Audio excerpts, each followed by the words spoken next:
So hello guys, it's me Hamdi with another episode here. It has been a very long time since, it's 2020 by now. Hooray, 2020! Except of this coronavirus issue. Okay, so today we're going to be doing a tutorial on removing the background from an image. So if you're removing a background from an image, what should you do? And I'm going to be doing this in Gimp. Okay, so we'll just go into it and see what kind of surprises we can do with just the foreground. Just come a little front, and we're waiting for Gimp to load. It's just a GNU image manipulation program, and I'm using Gimp 2.10. It may work maybe in older versions and maybe newer versions. I do not know about newer versions, but maybe it should work in newer versions. So yeah, here we have Gimp open. Now Gimp is open, and by default I think so it will be not in single window mode, so better to enable that for safety and ease. So where do I get the photograph now? Well, I just kept in my desktop here, so just go in and drop in the photo. And as you can see, this thing pops up with my photo, and it doesn't look cool, isn't it? So yeah, with this cool photo, what we're gonna do now? We're gonna get rid of this background and show people what we got. So yeah. So before we start, we're going to go to the layers panel. In the transparency, click add alpha channel, so maybe the JPEG would become now transparent enough to get rid of. So don't forget about this, because I have gone through this a lot of times, and oh boy, what funny was that? I mean but it's okay. If you run into that situation, just I'll show you what will happen. So now before we start, we just have to first choose a location where we want to start. In this case, I'm going to only trim myself. I'm not going to trim the background here. So if you want to zoom like this, you can hit Control and scroll the mouse wheel. Okay. So which spot? Okay, I'll start from the bottom of my face, and then just click, and it will drop in a point. This is called the lasso select. Now before I start, hit backspace to get rid of that, or if you're in the middle of doing something and you just did a fault in the lasso select, just backspacing it will just get rid of the past one. So this is the free select tool, also in some painting programs known as the lasso select. So it's like select a hand-drawn region with free and polygonal segments, and you can also, I think so, hit the F key, I think so. So let's just start choosing a spot, and make sure that you're in the bounds, and just click like that. And the more you click, the more detail you get. Like, it's because I never experimented with Bezier curves. I mean, oh look, that was just funny. So just backspacing it will undo that.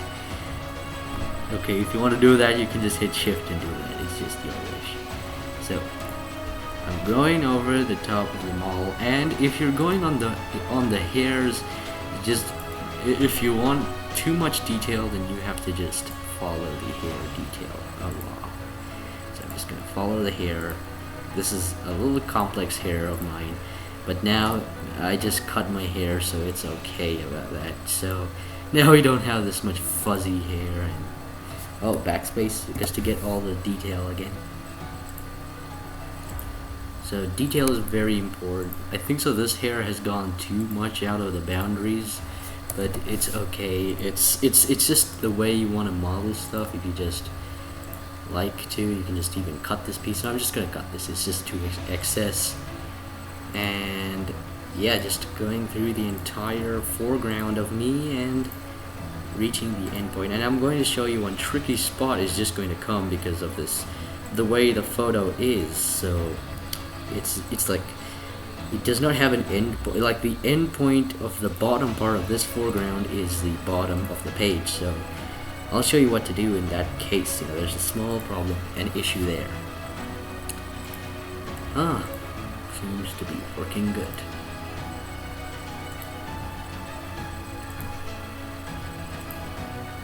And don't worry if you just get that worst detail, because it's not going to affect you. I know it's just going to look boring, but once you just try it, it's just going to look interesting. It's just, the results are interesting, just try it.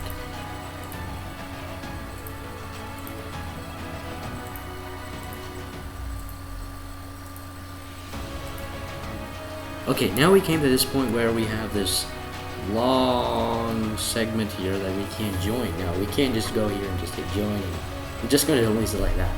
So better way is to just no worries about the detail, just click the edge. I'll do the rest of the part now.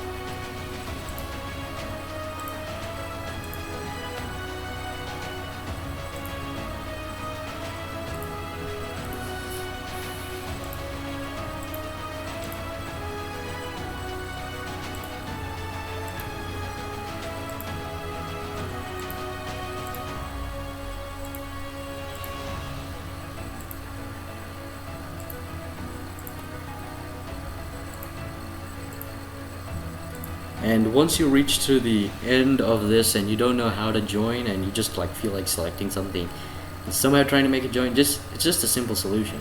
Find the first one, which is right here. So this is the place where it starts. And look at the side right here, the side of Gimp. Like I'll just show you. Like look, no, it's not showing, but look, if I just tap it, you can see click to close shape at the bottom panel. Like it looked like that lasso select button, but with next to that there's words. So click to close the shape. And now, are we done yet? Well, yeah, you may think, oh yeah, we're done. Now come on, let's just remove that background. Wait a minute, there's still a step. If you just try to take off the background right now, it's just going to take off the whole image. But then you'll feel so hatred of Gimp, but it's actually not Gimp's fault. It's our fault. So what we need to do is hit enter, and now we have a selection. But now, like I'll show you. Now this is the button we mainly use. So what happens if we clear it? Look! Oh no! There's something wrong. The image is gone. Now our foreground is not there. So what do? I mean, this is good if you want to make shadow animations like this. It's just super cool, but no, we don't want that. So what we do is go to select. Before that, just go to feather and just feather the selection for more smoother select, and then invert. Now what this is going to do is, it may look like it's selecting the thing, but you can look, there is selection even in the background.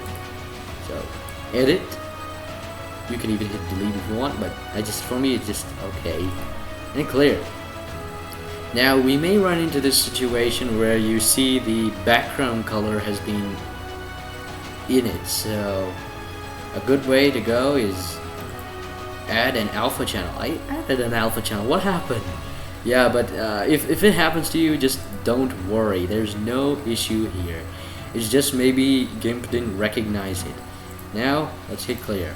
And there we go. Look at that solution fix. I mean, there's no need to even cry for your background not even being removed. Okay. So yeah, our background is removed. So what do? Yeah, so that's it, guys. So I'll tell you what you can do with this now. We can just create a layer, and look, this is the foreground. Before that, select none. And look, your image is already standing out in front of this whole background. I'm just going to use the move tool and just a little bottom so that you don't see this excess select there. Look, you can even add some drawings and just put your if you want to undo changes, you just have to hit Ctrl Z as a hotkey if you wish. So I'm just going to use this, and just going to make this sort of cool look. And yeah, this is all you can do. I mean, you can even draw on yourself and just make a couple of things, or even if you like, you can just you can just draw bunny ears or stuff like that. You can just draw this in the background and it'll still make meaning to the foreground. And you can also edit the photo if you like, and make some changes if you like. Go to the photo, making change. No, there. And want a nice place to make a change. Okay, like if you want to make a change, just like draw, or maybe not like that either. Oh yeah, my proportions are messed up. Okay, just move that. Yeah, that's perfect. So yeah, you can just even take the text tool and just use whatever font you like, and then put your name. I'll just type my name. And yeah, you can just put whatever font you like. I'm just gonna put a bold in front of the sans serif, and then just only increasing the size. And look, it just appears behind your background. I mean your foreground for some reason. That's because your foreground is now the main body of everything, and without it, some small problems. It's okay, just hit the text button again, and there we go, we fixed it. And yeah, this is it mainly for this. If you want more tutorials, you can subscribe and like and subscribe, and leave a comment down below about what you think you may want me to do. And don't forget to click the bell icon while you subscribe for some notifications. And I'm gonna see you next time. Bye bye.